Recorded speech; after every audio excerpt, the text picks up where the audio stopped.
to read between the lines. Got to read between the lines.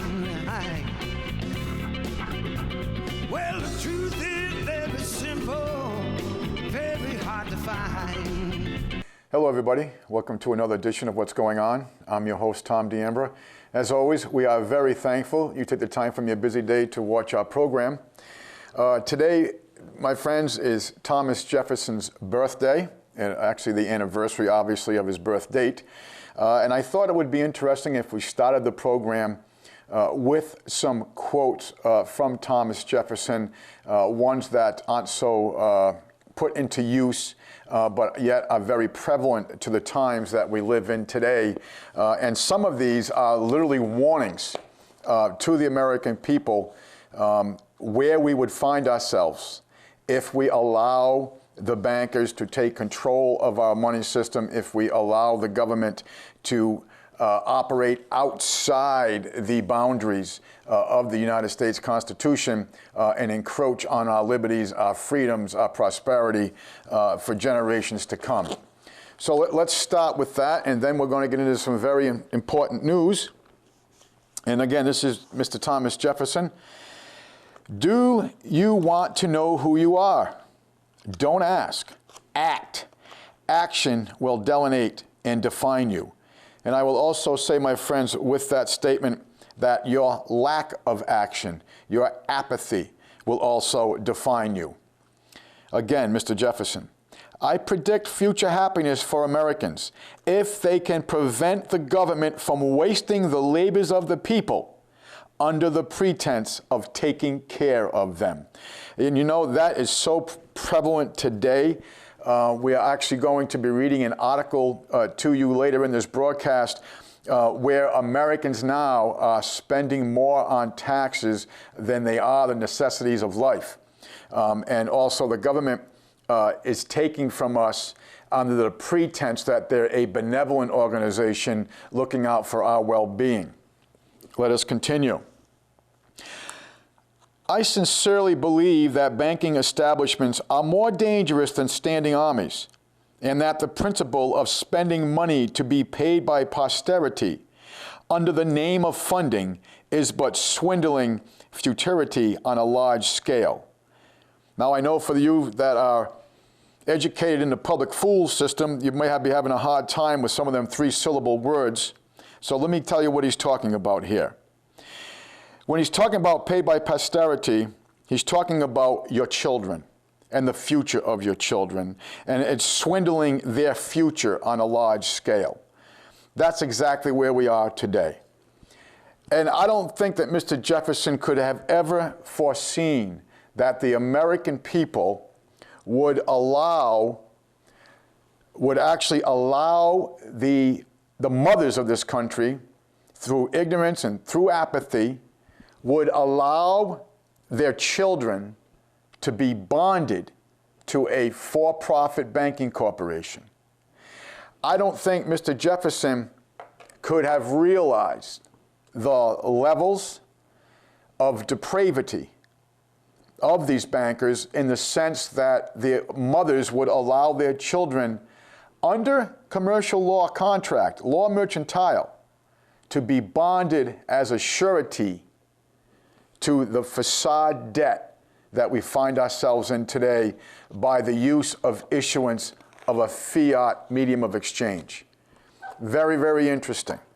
And Mr. Jefferson's words are right on the money.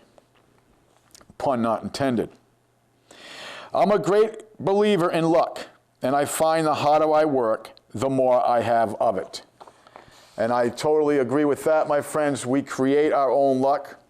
And it is through not just the percentages of numbers, but is also through our efforts in whatever deed we are endeavoring in. The man who reads nothing at all is better educated than the man who reads nothing but newspapers. Boy, was this man on the money. This guy really had foresight, and I totally agree with him. As a matter of fact, I will tell you, my friends, that most of the newspapers in this country are losing revenue, particularly the big ones, the Wall Street Journal, New York Times, Washington Post, and so forth. They are losing revenue. They are losing revenue because they have been nothing more but intellectual prostitutes, as John Swinton said at his retirement gala, which we have spoken about before. And Mr. Jefferson is saying to you, basically, my friends, that if you're getting your information from what we call today the mainstream media, you are not only ignorant of fact, but you are deceived by falsehoods. Let us continue. On matters of style, swim with the current. On matters of principle, stand like a rock. We in America do not have government by the majority. We have government by the majority who participate. Very, very important. I would rather be exposed to the inconveniences attending too much liberty than to those attending too small a degree of it. And that's, which way are we trending with this? With our rights and our liberties? Are we trending towards a free, flourishing, prosperous nation? Or are we trending towards a tyranny, a government that is taking from us, a government that is regulating us, a government where we, in a money system or lack of money system, that we do not own anything? And don't tell me you own anything, my friends. You own nothing. You don't own a thing. You cannot satisfy a debt with another debt. A debtor in a commercial law system cannot have possessions. You are indebted. You are bonded through your birth certificate. You use a debt instrument for your medium of exchange. Two negatives. I know you went to the public fool system, and I've actually had teachers tell me that I'm wrong with this, but two negatives always create what? A greater negative, just as two positives always create what? A greater positive. I actually had a teacher who teaches elementary school in a local school system here in northern Vermont. I don't want to mention the town, but she actually argued with me that two negatives do not create a greater negative. This is like Common Core math here, guys. Let us continue. I'm not going to have time for all of these, so bear with me. Vast accession of strength from their younger recruits who, having nothing in them of the feelings or principles of 1776, now look to a single and splendid government of an aristocracy, founded on banking institutions and moneyed in corporations under the guise and cloak of their favored branches of manufacturers, commerce, and navigation, riding and ruling over the plundered plowman and beggared yeomanry. He's basically saying to you in language you probably do not understand, because again, you've been educated in the public fool system, how the falsehoods of the money system, the deceptions that are going on, all controlled by the international bankers that plunder the average American citizen. The people cannot be and always be well informed. The part which is wrong will be discontented in proportion to the importance of the facts they misconceive. If they remain quiet under such misconceptions, it is lethargy, the forerunner of death to the public liberty. What country before ever existed a century and a half without a rebellion? And what country can preserve its liberties if their rulers are not warned from time to time that their people preserve the spirit of resistance? Let them take arms. The remedy is to set them right as to facts, pardon and pacify them. What signifies a few lives lost in a century or two? The tree of liberty must be refreshed from time to time with the blood of patriots and tyrants alike. It is natural manure. My friends, Jefferson actually made the quote one time that he felt that every 20 years that a revolution, a rebellion, a checking of the balance of government and its relations to people was necessary. We are long overdue, aren't we? And look where we are. And I'm not talking about taking up arms. We still have the availability only at the grassroots and local, not at the federal. As a matter of fact, my friends, you can see what Mr. Jefferson is talking about right now, well, actually 3 or 4 of these statements, with regards to what's going on with the so-called caucuses and the delegate count. For instance, Bernie Sanders has just won 8 out of 9 states, and wholeheartedly. Yet, Hillary Clinton received more delegates by wholeheartedly than Bernie Sanders, even though Bernie Sanders won 8 out of 9 popular votes. Donald Trump in Colorado, the Republican establishment decided that, well, we're just going to cancel the election, but yet gave all 34 delegates to Ted Cruz, even though they canceled the election. And now we find out that in states like Louisiana and others where there was an election and Donald Trump, really owned the House, if you would, now we find that they're going to do a recount of delegates because some of the super delegates have changed their minds and they are going to vote for Ted Cruz. My friends, I had some people say to me about a year ago, maybe a little more, that this election was going to be canceled.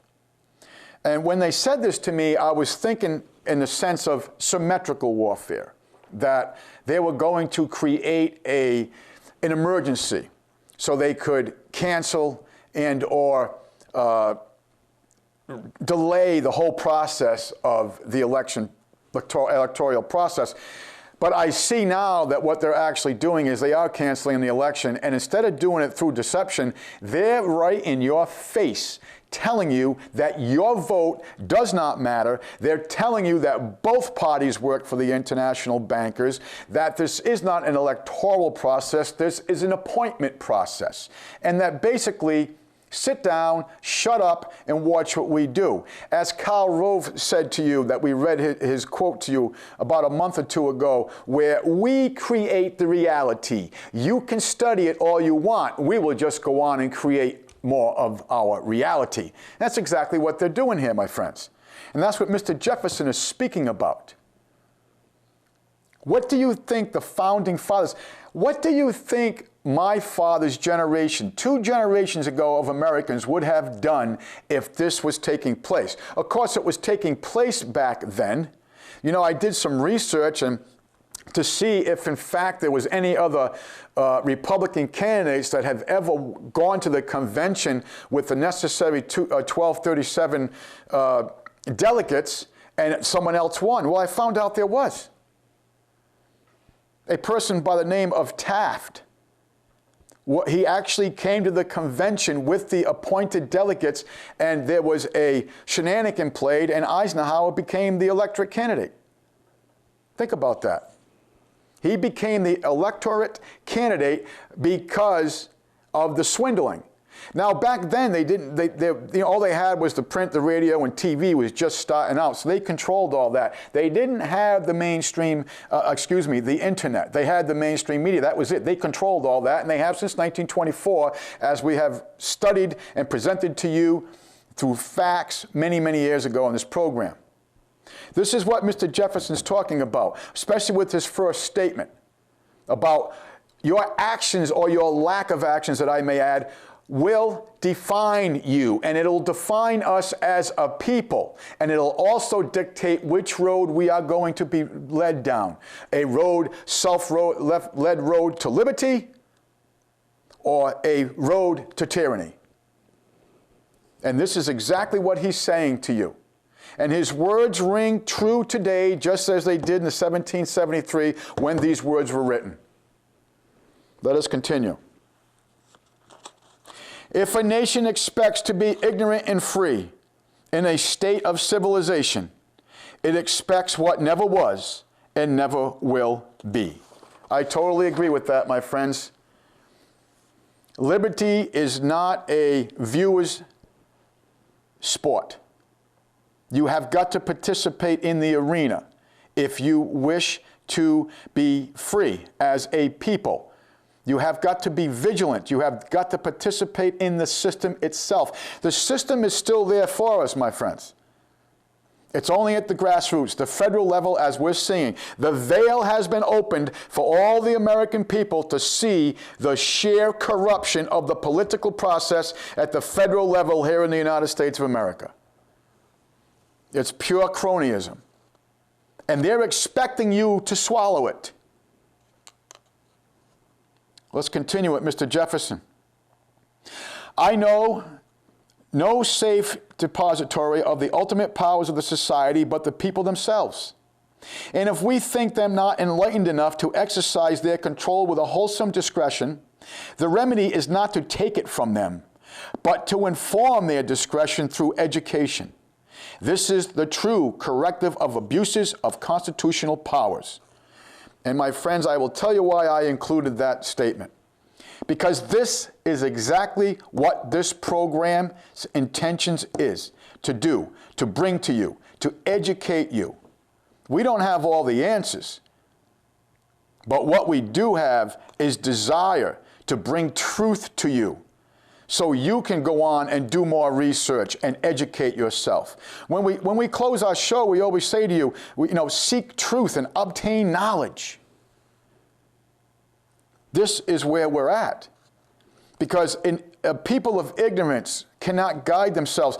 And if there is a void of guidance, then man is either going to be led internally through morality, through education, through honesty, through being honorable, through being industrious, or he is going to be led by an outside force, which is usually uses the tools of government to bring the depravity and subject the people to tyranny. It is up to us. And we determine what type of government we're going to have. One of cooperation with the people or one of dominance upon the people. And this is where we are. The veil is open, my friends. The veil is opening. They're not even trying to hide the shenanigans from you anymore. They're in your face. You will sit down, you will shut up, you will chew on our reality, and you will swallow it. Or will you? Will you actually get upset enough to be diligent and vigilant and research and act upon knowledge? That's the only way we're going to get out of this mess. And every mother out there who's bonded their children through the birth certificate, why did you not research that document before you signed it? Do you realize what you've done to your children? You not only put them in debt for the rest of their lives, you made them a commercial entity in a law mercantile system. And in a commercial law mercantile system, my friends, you are either a creditor or you're a debtor. And if you bonded your children through the birth certificate, they are what? A debtor. They cannot own anything. Do you have a lordal title for your possessions, or do you have certificate of title? Someone is issuing you a certificate of title. The true owners issue that title. A lordal title, Latin for absolute. You own it. Which one do you have? Go look at your deeds, my friends. Are you a lordal title, certificate of title? Are you owner, or are you tenant, joint tenant, or tenant in common? I will tell you, you're one of them three. Either way, you're a tenant. You do not own a thing, and that's why you must pay your extortion fee every year that you know is property taxes. Okay. My friends, I think I want to stop there for the sake of time. There's a couple of things I do want to get into. And this is rather interesting. Americans now spend more on taxes than on clothing, food, and housing combined. Incredible. I'm not going to get into too much of this. I think this is something that we all know, but let's just do this, some key findings here. Collectively, Americans spend more on taxes than they will on food, clothing, and housing combined. Americans will pay over $3.3 trillion in federal taxes and $1.6 trillion in state taxes for a total combined of $5 trillion, or 31% of the total nation's income. Now, I want to say something to you. This is not an accurate figure, and I'm going to tell you why. Because they just did payroll taxes.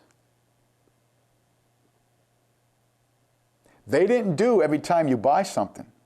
They didn't do all the taxes on that gallon of gas that you purchase. They didn't do all the taxes that go along with sales tax, meals and board. Oh, and here in Vermont, we have this beautiful thing where if you have a quote-unquote picturesque view out of your doorway, we actually have a view tax here in Vermont. That's right, my friends. I know some of you outside the state of Vermont, and outside the country for that matter, will laugh at that, but it's true. Vermont has a view tax.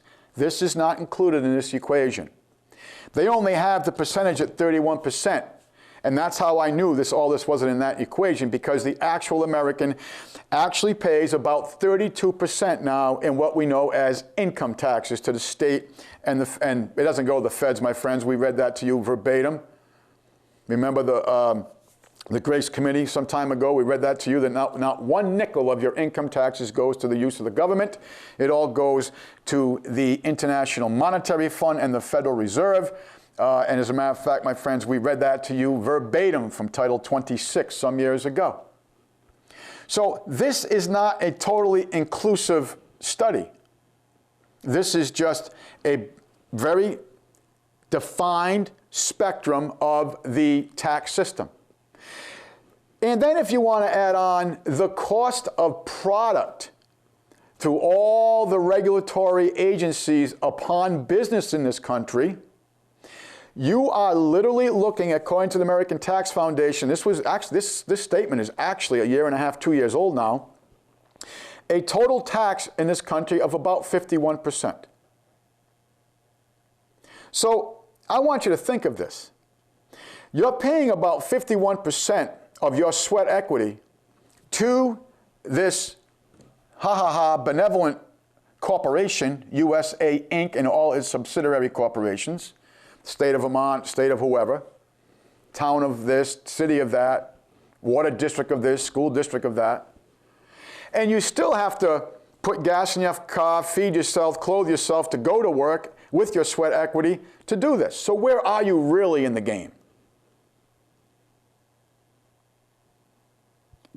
It's unbelievable that the American people have allowed this to take place. And I don't see a change coming. Not without you getting off the couch. And now the government is becoming the strong arm. Law enforcement is now law enforcement. Domestic security forces. They're not peace officers anymore. The laws are meant to keep the little people little. John Kornzine can steal millions of dollars from people. No one goes to jail. The bankers, through fraud, in all their practices, controlling different markets, the LIBOR, all these different things that we presented to you. No one's gone to jail. As a matter of fact, they got 28.3 trillion Federal Reserve notes with no accountability from your non-representing representatives.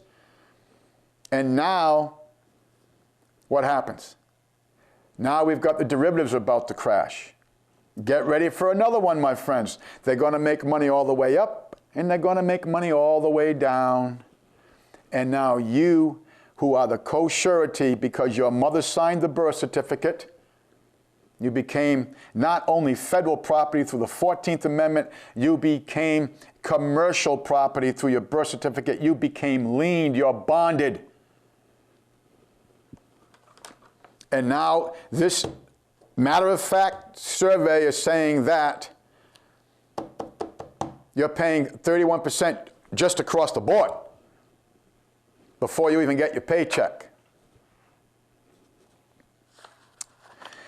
And when you take into account that your purchasing power of that Federal Reserve note is losing power, purchasing power every single day, and it's about to get a lot worse, and I'm going to tell you why in a moment. Where are you really heading, my friends? What are you gaining? You're barely keeping your head above water. And it was all meant to be this way. And whose fault is this? It's our fault as a people. Let us continue. If you include annual federal borrowing, which represents future taxes owed, now this is for 2016, Tax Freedom Day will occur on May 10th this year. So you've been working since January 1, and you got all the way till May 10th, where you're working for the international bankers, the Federal Reserve, USA Inc., and all their subsidiary corporations. Again, state of Vermont, etc. You haven't even worked for yourself yet this year. What are you going to do about it? And if that's not bad enough, my friends, let's read this. Obama claims power to make illegal immigrants eligible for Social Security benefits and disability benefits. Does the President of the United States have the power to unilaterally tell millions of individuals who are violating federal law that he will not enforce that law against them, that they may now continue to violate that law in the future, and that he will take action that makes them eligible for federal benefit programs for which they are currently not eligible due to their unlawful status? Through Solicitor General Donna Verrilli, President Barack Obama, Barry Soetoro, is telling the Supreme Court exactly this right now. The Solicitor General calls what Obama is doing prosecutorial discretion. He argues that under this particular type of prosecutorial discretion, the executive can make millions of people in this country illegally eligible for Social Security, disability, and Medicare benefits. On April 18th, the Supreme Court will hear arguments in this case entitled United States versus Texas. It pits President Obama against not only the Lone Star State, but also a majority of the states which have joined in the litigation against this administration. At issue is the policy the administration calls deferred action for parents of Americans. The executive branch unilaterally created this program known as DAPA that contrives Congress's complex statutory framework for determining when an alien may lawfully enter, remain in, and work in this country. The Attorney General and Solicitor General of Texas explained in a brief submitted to the Supreme Court on behalf of the state seeking to block the policy. DAPA would, now this is not DARPA, D-A-R-P-A, this is DAPA, D-A-P-A, would deem over 4 million currently unlawfully present aliens as lawfully present and eligible for work authorization. And lawful presence is an immigration classification established by Congress that is necessary for valuable benefits such as Medicare, disability, and Social Security. Deferred action does not confer a lawful immigration status or provide any defense to removal. He says, an alien who deferred action remains removable at any time, and DHS has absolute discretion to revoke deferred action unilaterally without notice or process. My friends, I don't have time to get into all the statements here, but let me just tell you what they're doing. Do you remember how we read to you from the Vice President of the Border Patrol Union the stand-down order for the Border Patrol from San Diego, California to Brownsville, Texas, which is the entire southern border, the stand-down orders to the Border Patrol to let everybody in? So they're trying to sell this that, well, the DHS can still throw people out. They're not throwing people out. They're throwing Americans in jail. They're murdering Americans like Lavoy Finnegan and many, many others. But they're not throwing the illegals out. You know, I saw a very interesting picture, and I am very ignorant with computers, and unfortunately I wasn't able to get it where it needed to go to use it. But they had a picture in Germany, and it was trainloads of immigrants coming into Germany. There wasn't one child There was not one child. There was not one woman. They were all ages, I'd say 17 to no more than 45. And they were all doing things like this. They knew they were there to conquer Germany and Europe. This is where we are. They sold it to the American people that we have to do something about the children in poor Central America, which, by the way, the CIA has destroyed. As a matter of fact, you want to get a good understanding of what the CIA is capable of, and we mentioned this last week. Research what's going down in Venezuela right now. Riots like you can't believe. But don't worry. Very soon, you're not going to have to read what's going on in Venezuela to learn of this, because that's what they're bringing here to the United States. The bankers are bleeding you. The bankers are bleeding us. And this whole thing about we got to do something for the children. My friends, these children, some of them went through 4 international borders. Of course, when we read the report to you from the Border Patrol, depending on what station they were at, that only between 17 and 19% of them were children, and that 80% of them were military-aged men, to use the Border Patrol's language. Makes you wonder, doesn't it? We have this big terrorist threat, yet you and I have to be prodded and inspected and assessed just to travel in our own country, and you better have your papers. Yet the border's wide open.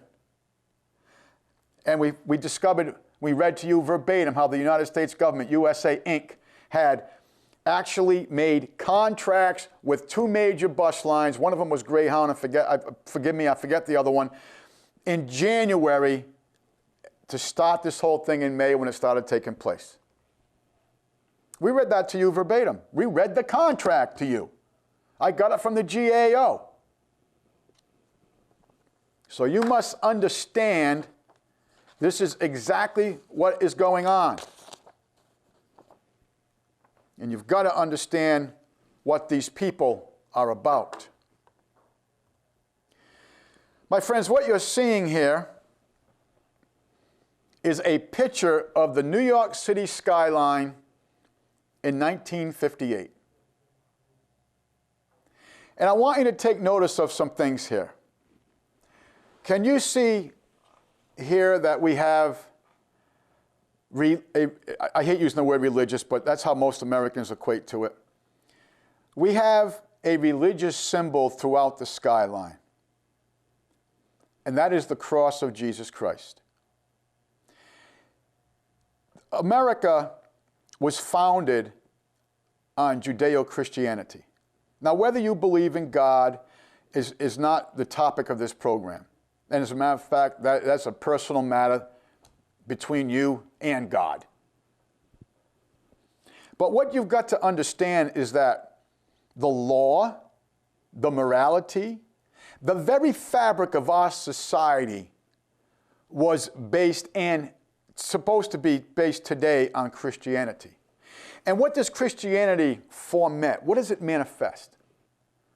It manifests a faith in God. It manifests a answering to God only and not to the government.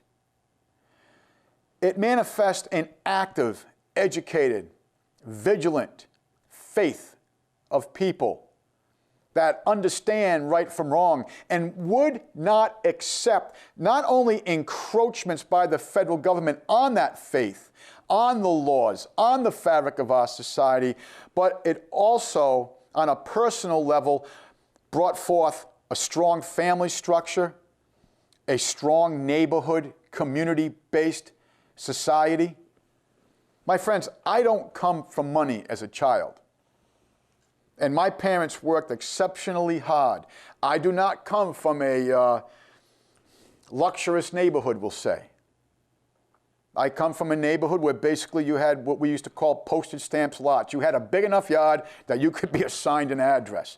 And I'm not knocking my parents. They worked exceptionally hard, very hard. The problem was their purchasing power from the 60s and 70s when I was a child, every day they lost purchasing power. The medium of exchange was diminished. So no matter how hard they worked, they could not keep up to the true inflation, which is what inflation is. As Ron Paul said, it's the biggest hidden tax known to man. But the thing about my neighborhood, if you would, is that it had community. People looked out for each other. There was things that were allowed in my community, and there were things that were not allowed in my community. It's because we still had a fabric to our society. That is no more. That is what kept American society together during the Great Depression. What do you think is going to happen when the process has begun, but when people finally wake up and say, gee, this isn't making sense anymore? So would you like to see the New York skyline in March of 2016 as compared to New York City skyline in the 50s? Welcome to the Empire State Building, telling you what we are now. This is a Hindu god, Kali, the god of death. This is what's on the New York City skyline now. Because, my friends, they have taken Christ and all of his teachings out of our society, out of our schools.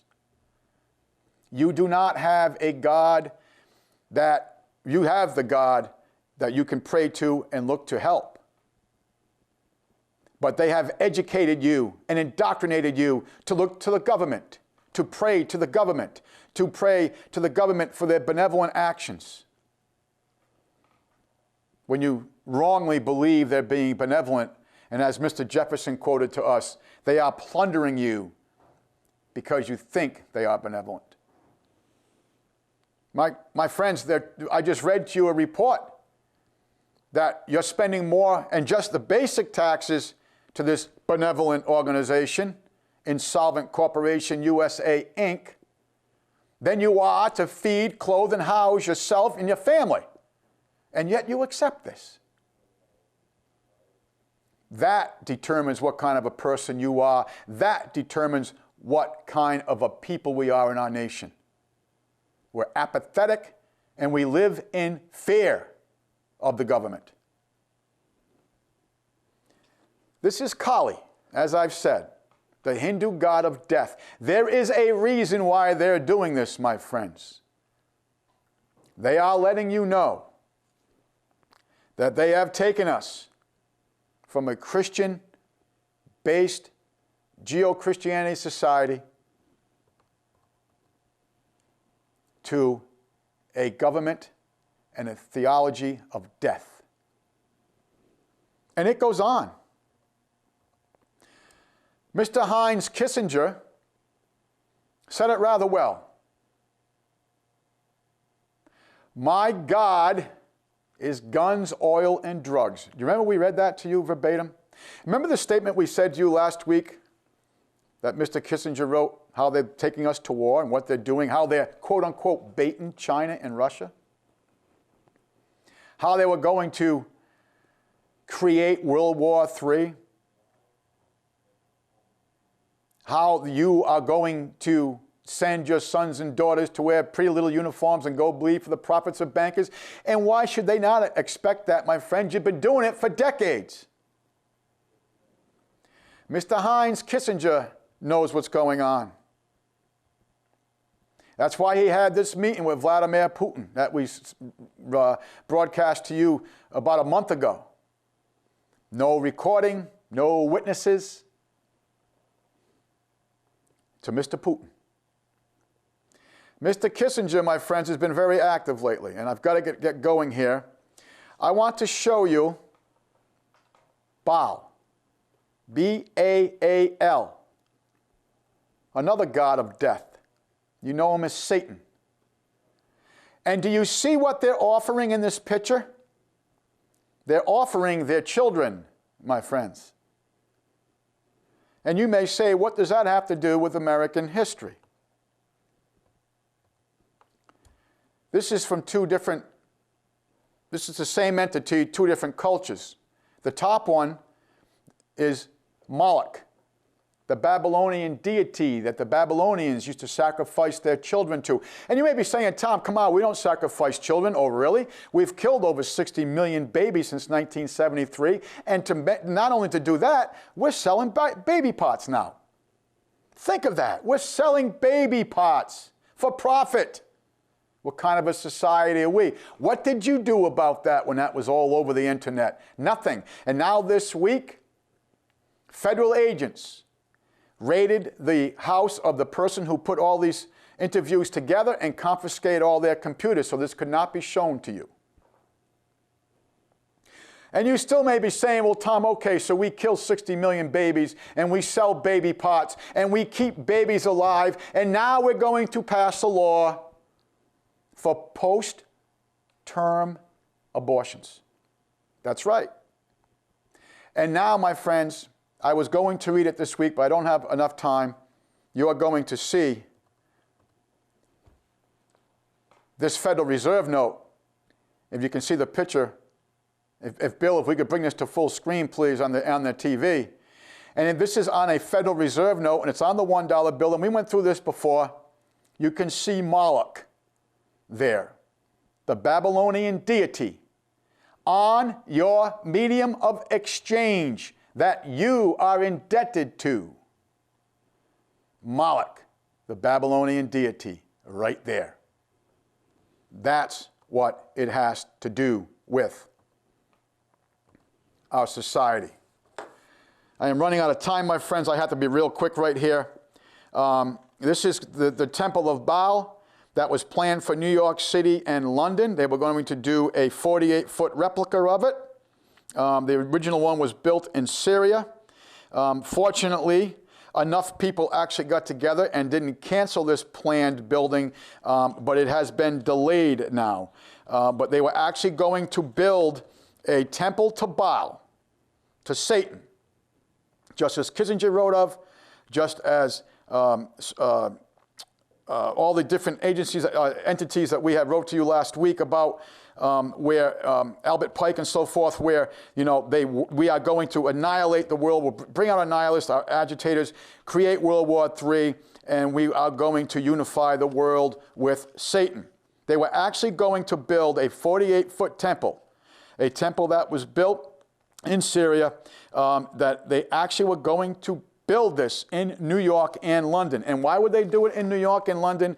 Because, my friends, that is the financial capital of the world. That is where they are taking all the marching orders, the crony non-representative representatives. They are all taking them from New York and London. The bankers. Okay, I am running out of time. Let's be quick. Okay, what is going on in the banks this week? Emergency meetings, banker summits, crashing European banks, and the worst bank report since the Great Depression. Just about every major banker and finance minister in the world is meeting in Washington, D.C. this week, following two rushed, secretive meetings of the Federal Reserve and another instantaneous and rare meeting between the Fed chair and the President of the United States. My friends, the Fed chairman and the President of the United States never get together. Why should they? The President of the United States has no input at all to what the Federal Reserve is doing. Federal Reserve, private forum, for-profit banking corporation. These other emergency banking meetings around the world cause one to wonder what is going on. Let's start with a quick list of the big events this week. The Federal Reserve Board of Governors just held an expedient special meeting on Monday in closed-door sessions. That's this past Monday. The White House made an immediate announcement that the president was going to meet with Fed Chair Janet Yellen right after Monday's special meeting, and that Vice President Biden would be joining them. That never happens. The Federal Reserve very shortly posted an announcement of another expedient closed-door meeting for Tuesday for the specified purpose of bank supervision. A G20 meeting of finance ministers and central banks heads start in Washington, D.C. also on Tuesday and continues through Wednesday, which is today. Then on Thursday, the World Bank and the International Monetary Fund will again meet in Washington. The Federal Reserve Bank of Atlanta just revised its U.S. GDP growth for the first quarter to the precipice of a recession at 0.1%. That's funny. U.S. banks are widely expected this week to report their worst quarter financially since the start of the Great Depression. The European Union's new bail-in procedures for failing banks were employed for the first time with Austrian bank Hertha Asset Resolution AG. And by the way, my friends, they get a lot of money from you during the bailout. And Italy's Minister of Finance called an emergency meeting of Italy's bankers to engage in a last resort measures for dealing with the 360 billion euros of bad loans in banks that have only 50 billion in capital. It's all over. And it's rare for the President of the United States to meet with the chair of the Federal Reserve. The last time President Obama met with Yellen was in November 2014, over a year and a half ago. It is even more rare for the Vice President of the United States to join them. In fact, I have heard, but never have been verified, that it has never happened and has suddenly been called in the meeting before the Fed before. For security reasons, the President and Vice President don't regularly attend the same events. They are, of course, many planning sessions or emergency meetings where they do get together, but not with the head of the Federal Reserve. Emergency meetings where the VP is included in the planning sessions would include situations related to dire national security in case based on the VP wins. My friends, in other words, what he's trying to tell you that this doesn't happen. They never get together like this. They never have all these meetings put together in such a quick time. The president has been very pleased in the way that she has fulfilled it with a critically important job. Of course, she's talking about Janet Yellen. So, my friends, I've got pages here of all this different stuff. I'm really running out of time. I am sorry. But it gets into all these recession numbers that we have. Now they're calling this the Great Recession. But wait a minute. All they've been telling us is that we're getting better and better. Everything's improving. That's okay. We've got 23% true unemployment rate in this country, but everything's improving. I am going to have to read this to you because this is advance notice of the meeting under the expedient procedures. I was able to get this from the Federal Reserve site itself, so I don't have the time to read this, but you may be wondering, okay, Tom, something big is going on. We've got all these emergency meetings from all over the central bankers of the Western world, all the countries that are crashing because they're controlled by the central bank. Same bankers, what is going on? Well, I thought the same thing. This is absolutely hysterical. It's historical, what's going on. So I did some research. What could have been driving this all in a matter of 3 days, all these heads of banks getting together. And then I found out that after this is going to be a big meeting this Friday with the Joint Chiefs of Staff, DHS, all the internal domestic security forces. What is going on? I found out what's going on. And if you've been watching this program, you had suspicion of this years ago. Here we go. This is what's going on, my friends. China plans to launch yuan-dominated gold fix on April 19th.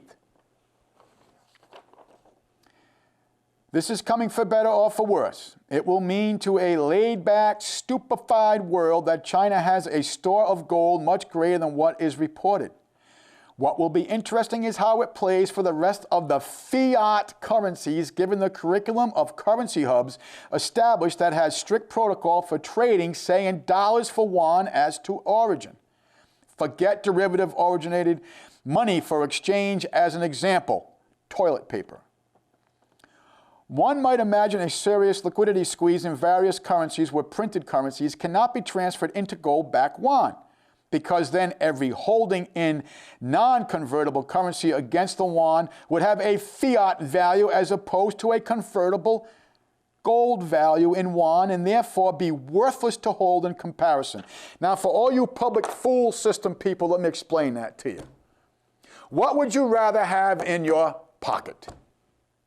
Something backed by gold, or even, as they're saying here, a roll of toilet paper, because even a roll of toilet paper's got value, or would you rather have in your pocket a fiat, completely non-intrinsic medium of exchange?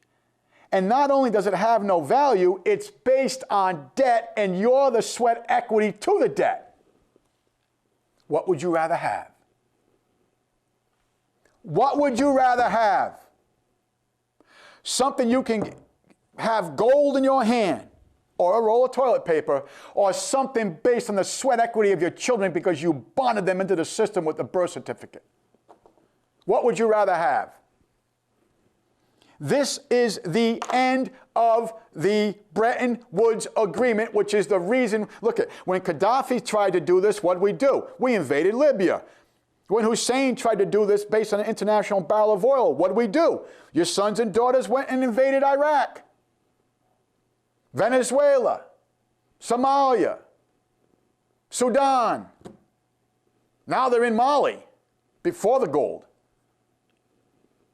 And let's not forget, my friends, not only is this the Chinese, and it doesn't say this in the article, but I have my suspicions that the BRICS are totally going to be involved here. Brazil, Russia, India, China, and South Africa. Completely involved. So what do you think is going to happen, my friends? When China announces gold-backed yuan, I'll tell you what, if you're a commodities broker, I know what I'd be buying right now, because the value of this is going to go up expeditiously. And I will also tell you, if I was a commodities broker, I'd be buying shorts on the dollar because it's going to plummet through the floor. Because what would you have? Would you rather have gold, or would you rather have debt? Based on the sweat equity and ignorance and apathy of the American people, what do you think is going to hold more value? It's over. That's what all these meetings are about. They're in panic mode. Now, what the United States and the bankers have done every time a country tried to initiate this was they've gone to war with them. So I don't know, are they going to go to war with China, which will bring on Russia? What do you think? Are we going to be able to save the bankers' hide with the technology of the war? Is this also a ploy, as Henry Kissinger said? They're baiting China and Russia to bring in the Third World War, and then we will introduce our technology? What do you think? What would you rather have? Folks, forget Common Core math. I know it doesn't work, but I'm just talking, what would you rather have in your hand? And the remedy has always been war, war, war. Are we going to war with China? This is what all these meetings are about, my friends. And there's a reason why China announced this. And there wasn't one word of this in the mainstream media. And your electoral process is completely gone as the veil's being opened up when you can see what's going on with the supposed Republican and Democratic caucuses. Food prices through the roof. Your military's in 153 different countries right now with over 900 bases spread throughout the world waiting for the pickings. There's going to be a lot of corregidors, my friends, if we do go to war, and I pray for our military people. There's going to be a lot of corregidors. And if you don't know what corregidor is, shame on you. Shame on you. This is what the meetings are about. This is what the panic's about. This is what the unprecedented, putting the vice president and the president together in emergency meetings. Because the bankers are telling your non-representative representatives what they are going to be doing. And it very well may mean your sons and daughters putting pretty little uniforms on and going to bleed, not for profit like they have for decades for the bankers, but to save the Bretton Woods Agreement. My friends, this is huge. We've been doing this broadcast for years, and everything we have discussed with you, everything we have reported through documentation, through historical quotes, through all of it, has now come to fruition. And the bankers are going to bleed the world. They are going to breed the nihilist in. They are going to foment war against the Islam and the Christianity and Christendom. And they will fight each other till annihilation and complete spiritual and financial and physical exhaustion. And then they will bring in their world for you, their temples, their gods that will sacrifice your children. This is where we are. And this is where you need to understand we are. My friends, we are very, very thankful you take the time from your day to watch our program. We always close in reminding you to seek truth, to obtain knowledge, to manifest kindness to your fellow man. And we always close in reminding you that your government is your responsibility. And as always, we're very thankful for you watching our program. Got to read between the lines. Got to read.